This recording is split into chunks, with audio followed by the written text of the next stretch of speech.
Hi students, welcome to Bosco Campus Vision. I am Shankar Ganesh, Assistant Professor, Department of Computer Application, Don Bosco College, Kottayam. I am delighted to present a lecture on the subject Computer Fundamentals and Organization. This lecture is meant for Semester 1 BCA course of Kerala University. In this lecture, we are going to discuss the motherboard.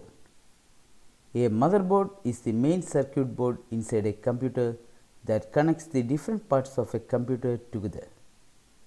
It has sockets for the CPU, RAM and expansion cards, and it also hooks up to hard drives, disk drives and front panel ports with cables and wires.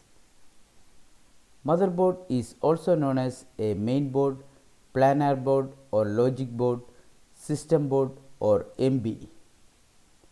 It links all the individual parts of a computer together and also allows the CPU to access and control these separate parts.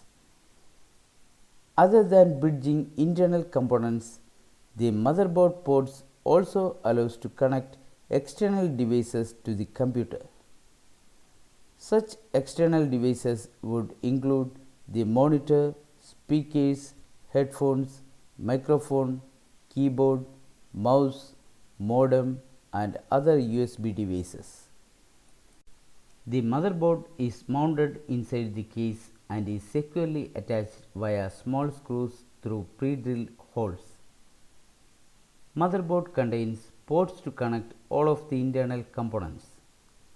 It provides a single socket for CPU, whereas for memory, normally one or more slots are available. Motherboards provide ports to attach the floppy drive, hard drive and optical drives via ribbon cables.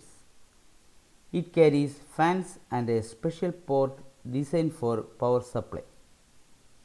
There is a peripheral card slot in front of the motherboard using which video cards, sound cards and other expansion cards can be connected to the motherboard. On the left side, motherboards carry a number of ports to connect the external devices and network cables. The functions of a computer motherboard are: first one, the motherboard acts as the central backbone of a computer on which other modular parts are installed such as the CPU, RAM and hard disk. Second one, the motherboard also acts as the platform on which various expansion slots are available to install other devices or interfaces. Third one, the motherboard is also responsible to distribute power to the various components of the computer.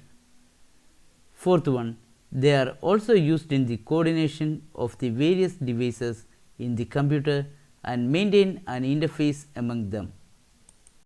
Next, we can discuss the motherboard components. First one, PCI slot. It supports peripherals like sound cards, DVD decoders and graphic accelerators with 32-bit capabilities.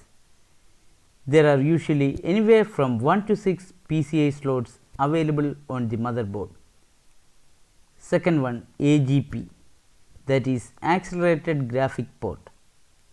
This provides fast bus speed connectivity along with the fast access to the main memory. It is designed for video cards that demand higher bandwidth. Third one, chipset North Bridge. It is an integrated circuit that has special duties. Fourth one, CPU socket.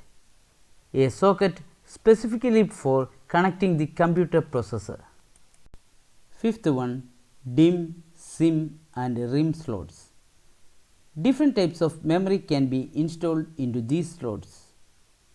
Sixth one, motherboard battery. A battery compartment which stores the battery used for storing data such as system date and time. Seventh one, IDE connector. It is responsible for connecting the IDE code used for hard disks, CD drives and DVD drives. Eighth one, FireWire header, that is IEEE 1394. It is a serial bus used to exchange digital and audio data with high performance abilities. A motherboard comes with following features. First one, motherboard varies greatly in supporting various types of components. Second one, motherboard supports a single type of CPU and few types of memories. Third one, video cards, hard disks, sound cards have to be compatible with the motherboard to function properly. Fourth one, motherboards, cases and power supplies must be compatible to work properly together. In this lecture, we have discussed the motherboard. Hope all of you have understood the lecture. Thank you.